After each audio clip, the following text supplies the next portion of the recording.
Welcome back to Calamity Infernum Mode. Last time we left things off after beating Moonlord, and in this video I will be beating all the post-Moonlord bosses. If you thought the boss fights in the last video were crazy, oh boy are you in for a treat. So sit back, relax and enjoy the video.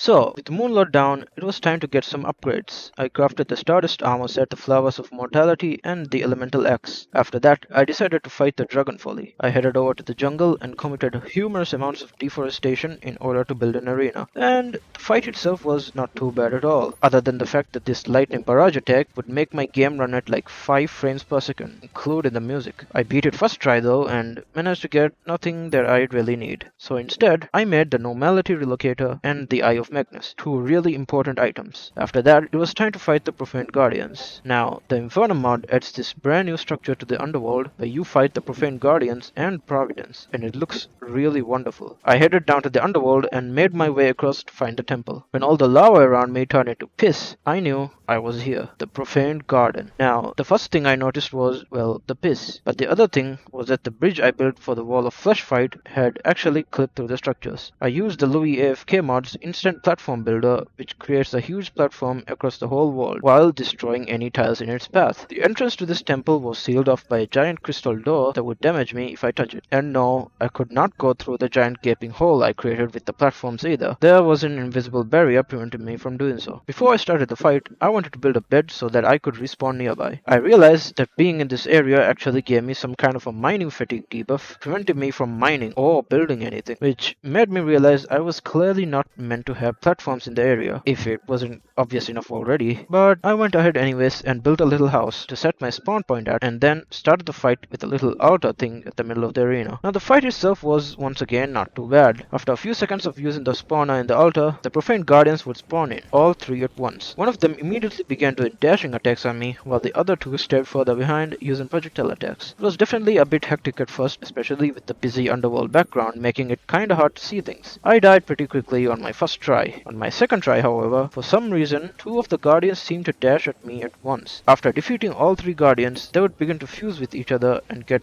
arms. At this phase, they would get a lot more aggressive with the dash attacks, but it wasn't so bad. I managed to kill the boss in this phase pretty easily. The guardians down, the giant crystal gate blew up and gave me access to the temple. Huge props to the people who built this, cause it was actually really cool, and it would be a lot cooler if there wasn't a long ass platform going through it. I went down into the temple and saw that it had a bunch of rooms with beds, so I set my spawn point there and went further into the arena where I was going to fight Providence. Now, I was a bit worried about this fight since every time I play Calamity Mod with my friends, we always get stuck on Providence for a bit too long, but Infernum's version was a lot more fun to fight than the regular one. The fight starts when you place the spawner into the altar in the middle of the arena. The whole arena flashes white and Providence slowly rises, before casting a huge repulsion wave. It then begins to chase you around, launching various projectiles. After a while, it releases a bunch of bombs with huge range, but they take a few seconds to explode. I was actually doing pretty good on my first try, until the boss reached 50% health. After that, it spawned a bunch of spears in the center of the arena, essentially preventing me from using more than half of it. Now, I did later learn that this was a bug, but I still ended up dying here soon after, so I immediately tried again. But it was now night time, and that of course means Providence is buffed. I died pretty quick this time. Now after that, I thought to myself, the devs going out of their way to build such a cool arena for the boss, I should fight Providence the way they intended it to, without any platforms. So I hopped onto another world to try the fight again. This time, I realized that as a way of counteracting the fact that you can't build any platforms, you get an infinite wing flight buff for the duration of the fight, and it all made sense now. It took me a couple of tries to get a hang of the boss. The attack that messed me up the most was the slow spinning laser it does. But after around 12 tries with a huge explosion, Providence was killed. So you may be wondering, what about the Providence in my actual world? Well, I killed it with totally legitimate means, of course. After that, I went to the jungle to get some Yuli Bloom ore so that I could build the Tarragon armor, and then to the underworld to get the Guide Blade of Oblivion. Up next was the Ceaseless Void, so I went down into the dungeon to dig out a big enough spot for an arena. I was also going to use this arena later to fight the Poltergeist. The fight started off similar to the regular Ceaseless Void. A bunch of orbs would spin around the boss, and I had to destroy all of them. After that, the boss gets super aggressive, launching various projectiles and dashing at me with a beautiful attack that almost makes me want to get hit by it on purpose. And then, it would spin around, shooting a whole barrage of projectiles that seemed hard to dodge, but you technically had to just move in a circle. The boss would actually cycle between these attacks, so learning the pattern was not that hard. I actually killed it first try, but it had a desperation phase that caught me off guard. It would turn into a huge black hole, which I promptly flew straight into. I did kill it on my third try, however, and with the boss down, I got the Void Concentration Staff weapon. Immediately after that, I went to go fight the Stormweaver. Now, this is also a very annoying boss in regular Calamity, but here it seemed competent. Its attacks were all fairly simple to dodge other than this Ice Rain attack that always seemed to get me. I ended up killing it on my fourth try. No new weapons here, but it was a necessary boss in order to progress. Up next was Cygnus, so I headed down to the underworld to start the fight. I ended up using the Wall of Flesh arena for this fight. First thing I noticed was that the health bar of the boss was missing, which ended up making things very confusing. Cygnus would mostly attack using projectiles that looked like a cosmic kunai weapon. These always seemed to spawn right in front of me as I'm running away, which caught me off guard every time. Sometimes the boss would even turn into Virgil and try to do the Judgment Cut's end on me. After a while, the boss splits into two and both of them hovers to my sides before suddenly dashing towards me at once. All this while still spawning the kunai projectiles. The fight overall wasn't too bad, however, and I managed to kill it on my 7th try. I got the Cosmic Lamp weapon, and with this I was ready to fight Poltergust. Now this fight was super cool. First of all, Poltergust had a brand new look. Normally it is just a gamer RGB version of Plantera, but Infernus Poltergust felt more like a spider with its creepy ass legs. The fight starts off with the boss dashing up and down, leaving a trail of homing projectiles. It would then fire an arc of red ones before summoning a bunch of slow moving pink orbs that spin around while the boss itself dashes at you. I of course died on my first try, and the next one. And the one after that. When Poltergust's health drops close to zero, its legs would turn into mini Poltergust heads, and all of them would dash at me at once. This attack goes by pretty quickly, but after that was Poltergust's desperation phase. Now this attack was so cool, or it would have been if I didn't die here. After a couple more tries, I got its health down again, and just take a look at this attack.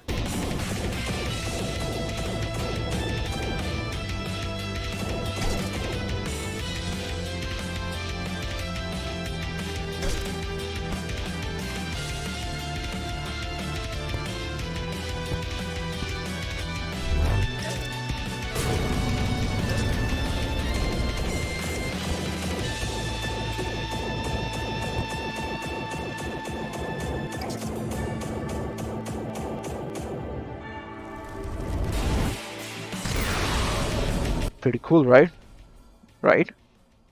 Guys? With Poltergust dead, I got the Ethereal Subjugator weapon and crafted the Sirius. Two very good weapons. After that, I went to the underworld to get enough materials to craft the Bloodflare armor, and then went down into the abyss. I wanted to get the Calamaris Lament weapon, which drops from the Colossal Squids. After dying a bunch of times to all the horrors that live down there, I got my hands on one of them. And with that, it was time to fight the Devour of Gods. Oh boy. This fight. Now, before I reached here, I had seen the fight on YouTube, so I knew what I was expecting. But it still ended up being a lot worse than I thought. The fight started off and I died in like 5 seconds. So the Devour of Gods is now super aggressive, repeatedly doing this dash attack where the only way to dodge it is to do something that gives you invincibility frames. Now, I was using my shield dash for this, and normally it wouldn't be that big of a problem. But the boss spams this attack so much, I physically couldn't double tap my movement keys that frequently. And it doesn't help that you practically get one shot by an attack. After many failed attempts and hours of gameplay, I finally reached its second phase, which was even worse than the first one because now it was a lot faster and more aggressive. Eventually, after multiple excruciatingly painful hours, on my 241st attempt, I finally managed to kill the boss. And oh my god, the joy I felt at this moment. I just want to say, while the mod itself is very challenging, all the boss fights so far had been very fun to fight, except for the Devour of Gods. This fight was just annoying and not fun at all. I would take the vanilla Devour of Gods any day over this, but I was so glad that I was finally done with it. After that, it was time to fight the Jungle Dragon Yaron. But before starting, I went ahead and did the Solar Eclipse, the Frost Moon, and the Pumpkin Moon, so that I can craft some better gear. I also made the Fearmonger armor set, mainly due to its insane health regen bonus. I then went to the jungle to create a huge arena for the fight. Now, I was very worried about this fight after the whole thing with the Devour of Gods, but thankfully, this fight was actually super fun. Yaron also had a lot of dash attacks that I had to dash through myself to dodge, although it felt a lot more fair than Devour of Gods. It would also occasionally shoot fireballs at me, including this large one that follows me around and spawns a giant fire tornado when it hits me. This fight was definitely quite tough. I was tense the whole time, and not to mention that it was a very long fight. I ended up switching equipment a bunch of times, including switching out the Fearmonger armor set and using the silver armor set instead. A couple more attempts later, while I was fighting the boss, this happened. That's right. I got hit with an attack so powerful that it straight up deleted my character, and this was honestly really demotivating. Especially after the hellhole that was Devourer of Gods. I considered quitting the run here and just making the video up to Moonlord. The rest of this video is dedicated to Infernum Joe. May he rest in peace, and may I remember to back up my characters in the future. So I made a new character, gave him all the gear and upgrades I had at that point, and continued the fight. When Yoron's health was low enough, it would go from spicy chicken to extra spicy chicken, literally lighting itself on fire and getting super aggressive dash attacks. It would also spawn in rings of fire around me to try to prevent me from escaping. Its dash attacks were so aggressive to the point that it rivals Devourer of Gods, and for its desperation phase, shoot a whole barrage of fireballs at all directions. But I managed to survive and finally beat Yoron after a number of attempts that I lost count of. With Yoron down, I could now get auric ore. So I went underground, mined out a bunch of them, and made myself the auric Tesla armor. And now it was time for the Exomex. First of all,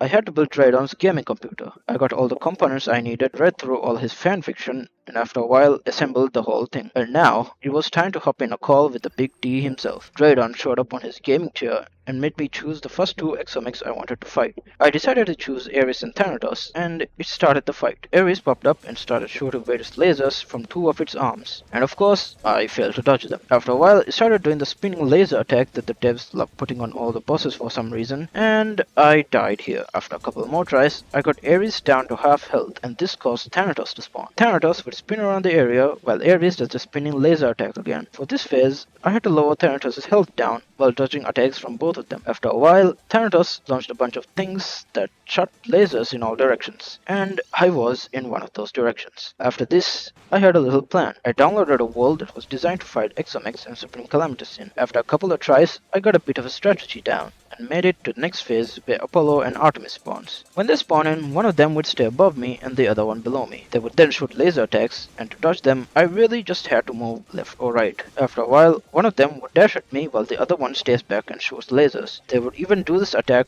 shooting out a barrage of projectiles, and the best way to dodge was to simply just fly straight up and fall back down. After a couple more attempts, I finally got the twins down, and they fly right at me, causing an explosion and spawning in Ares and Thanatos again. Luckily, they had the same attacks, so I was already used to dodging them. I managed to get Ares down first, which meant all that was left was Thanatos. Thanatos was a lot like Devourer of Gods with similar dashing attacks, but somehow felt a lot easier. My best guess is it's because Thanatos' body doesn't seem to do any damage to me when I touch it. Sometimes it would start glowing and do this crazy looking laser attack, but after a bunch of close calls, I finally managed to kill it. And with that, the Exomex were down. Draydon comes back on his gaming chair and gives a little speech before heading back out. Up next was Supreme Calamities, the last boss of the game. But first, it was time to get some upgrades. I got the Ares exoskeleton weapon, which gave me giant mech arms similar to the boss itself. This was a really cool weapon. It let me choose between 4 different attack styles. After a bit of testing, I found that the blue lightning arc attack was the best one. And now it was time to fight Supreme Calamities. I went back to the wall with the arena and started the fight. The boss showed up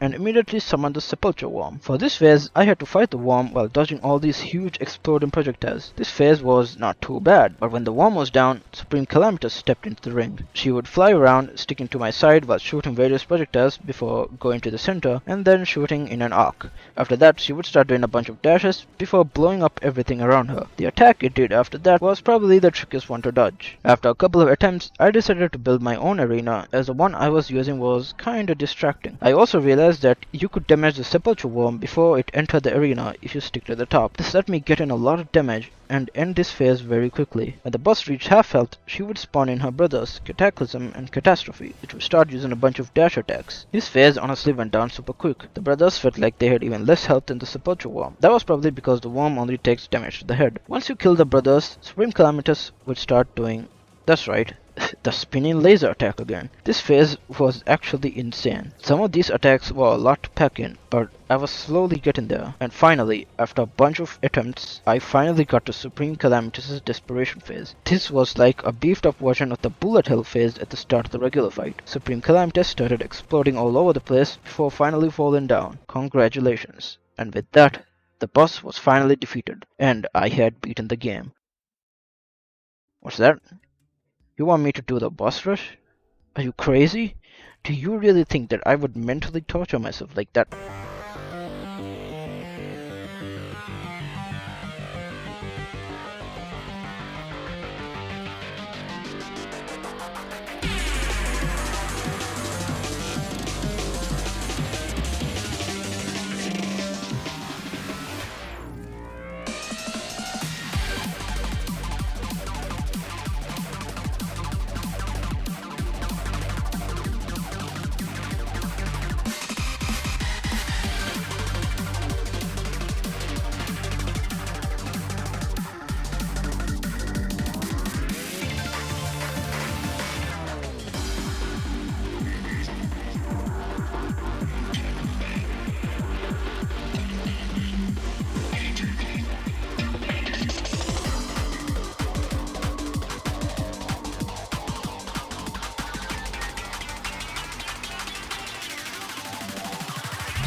Well then. Looks like I'm not doing the boss rush after all. And that was it. If you enjoyed the video, make sure to like and subscribe to the channel. I will be doing more Terraria videos in the future, so stay tuned for that. See ya.